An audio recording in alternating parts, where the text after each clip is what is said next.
Hey everyone, it's Ben Hardy here, and in today's we'll be comparing the Jeep Gladiator Mojave to the Jeep Gladiator Rubicon to see which route you should go. Before we get into this video, I want to give a huge shout out and thank you to the Larry Miller Jeep here in Sandy for giving me some time with both of these Gladiators. I'll include a link to their website in the description down below. I'll also include a link to my car buying guide. Let's get into it.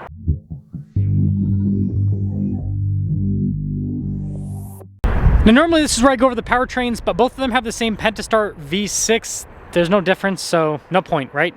Now with the Rubicon, you guys can see we've got the steel bumper up front, we've got the recovery points, you've got the cool hood vents there, and the recovery points are finished in red. And the Mojave has a cool hood scoop there up top, and then you can see, of course, Mojave versus Rubicon. And notice we've got a plastic bumper on this one. You have orange recovery points, but either way, I'd say that both of them look pretty snazzy. And by the way, if you want to see more videos just like this, subscribe.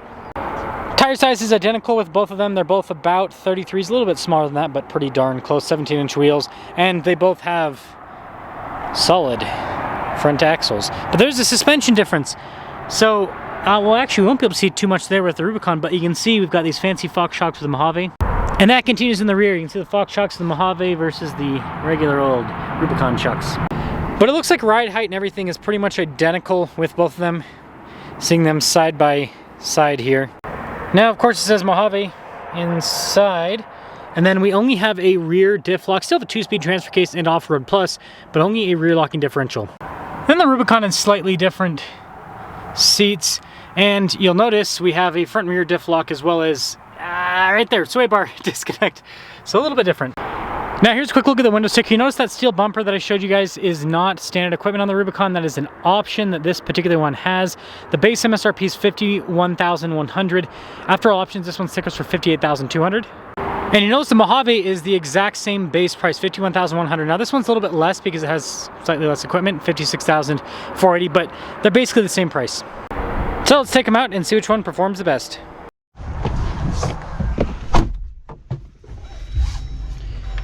Well. Let's start off in the Rubicon first, and then we'll drive the Mojave second. See if they feel any different. Because again, same engine, same wheelbase, same transmission. Lots of similarities. But different suspension. Same tire size. I've got some friends that have... I have a friend... I think the other friend that had a Mojave sold it, but I have a friend that has a Mojave, and so I'll tell you his 2 cents on it too that he's told me. And something I guess I'll quickly ask in this review, why is this person turning so wide? Come on, civic people. Anyways, yeah, I know a lot of people obviously, and so I know people that have some miles on different vehicles, and if you guys would like to see some reviews on that stuff, let me know. I do like Jeep's new steering wheels. It doesn't feel quite as luxe as the old steering wheel. This is definitely synthetic, but I'm wondering if this is going to hold up better over time. If it does, then that'll be a big win for it. Now we made it through the parking lot, so that's our first win of the day, right? But yeah, I mean, it's pretty seamless. It's pretty bumpy in normal Jeep fashion. Again, we got solid axles front and rear. And there's one big benefit of the Rubicon off-road when you're going over slow speed stuff, being able to disconnect the sway bar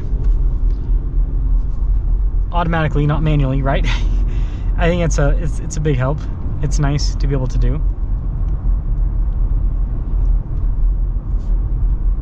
Yeah, you've got normal Jeep noise and everything, but I think the biggest difference will be the drive. I'm trying to focus on the handling here. I mean, this is pretty, for a solid axle vehicle, it's pretty sharp. Goes around corners pretty darn well.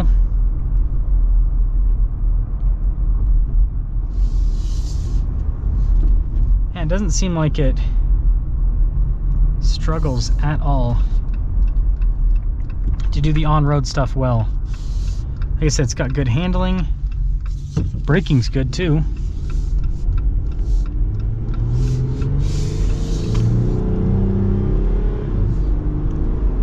Pretty good torque.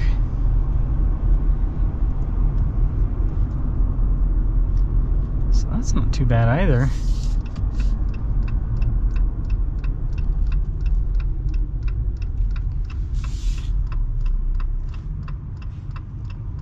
be interested to see the handling difference. You're going to hope the Mojave is going to feel a little bit more comfortable. And I guess the other thing, you know, you're going to hope with the Mojave is that it is a better handling vehicle. Man, don't underestimate this 8-speed. It's nice just with the smooth, quick gear shifts. It's exactly what you want out of an off-road rig. You want smooth, and smooth is the biggest thing, but you want quick enough so that if you're going up stuff that's really steep, that you can be where you need to be in the power band, whether it's an upshift or a downshift, right? So, with that being said, I think it's time that we go and pop into the Mojave, or as someone from Utah would say, Mojave. Us folks in Utah, we don't know how to pronounce anything properly. So let's go pop into that and see how it performs. I think these seats might feel a little bit different. Just the cloth they put on. Kind of weird. Oh wow. I can already feel a difference right off the bat. Huh. Who would have thought? Who would have thought? Yeah, so the Mojave does instantly feel like it's a little bit more comfortable. It's not a crazy difference.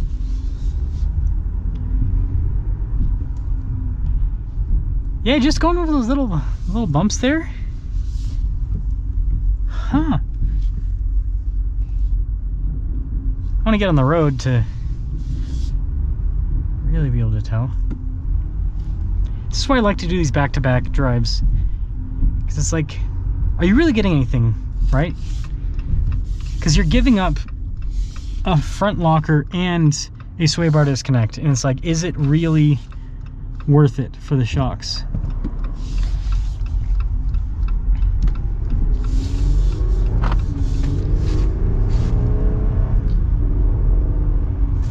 So yeah, it is different.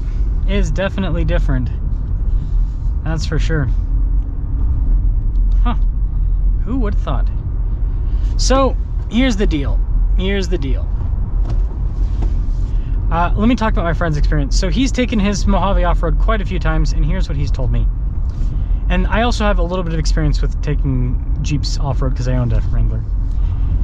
Stability is pretty good because the longer wheelbase you get with the Gladiator. The engine holds it back a massive amount. It just doesn't have the power to really, like, go all that fast. And then the thing that's the biggest downside is the fact that it's still a solid front axle. So like when you go over big bumps and fully compress things, it transfers across the solid front axle and you feel it. You really feel it. And so it just can't really do the Raptor stuff. It's just not quite on that level. It's good, but it's just not quite Raptor good. Moving along here. Sorry, that license plate. No kids. That's funny. That is funny.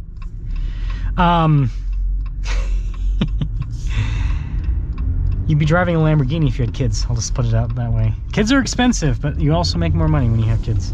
Just how it works.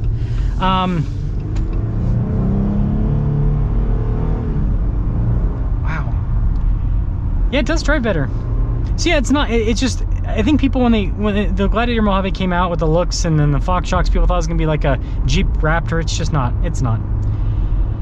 It is gonna handle the bumpy roads and everything a bit better than a Rubicon, but my personal take, what I would do is, if you're not gonna take any of them off-road, yeah, this does drive better on-road than a Rubicon, so there's that. But if you're going to actually do off-roading, I would actually say that the way that I would go would be a Rubicon and just upgrade the shocks on the Rubicon. Like Jeep it's pretty much plug and play with doing new shocks and Jeeps. They make it simple.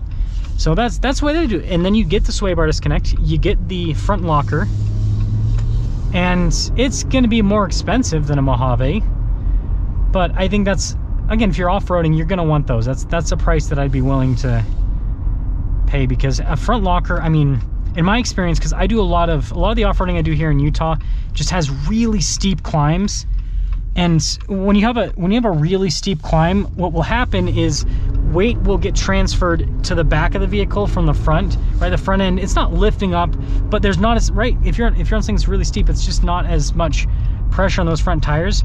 And so being able to lock up a front end on a really steep climb is just, it's a game changer. It is the difference between being able to get up something and not being able to get up it in some cases, especially if the surface is really loose, which again, is something that I experience all the time. So let me know your thoughts. Let me know if you go Mojave or Rubicon, but I would go Rubicon and just upgrade the shocks, unless I'm just gonna mall crawl. If I'm just gonna mall crawl, the Mojave looks a little bit cooler.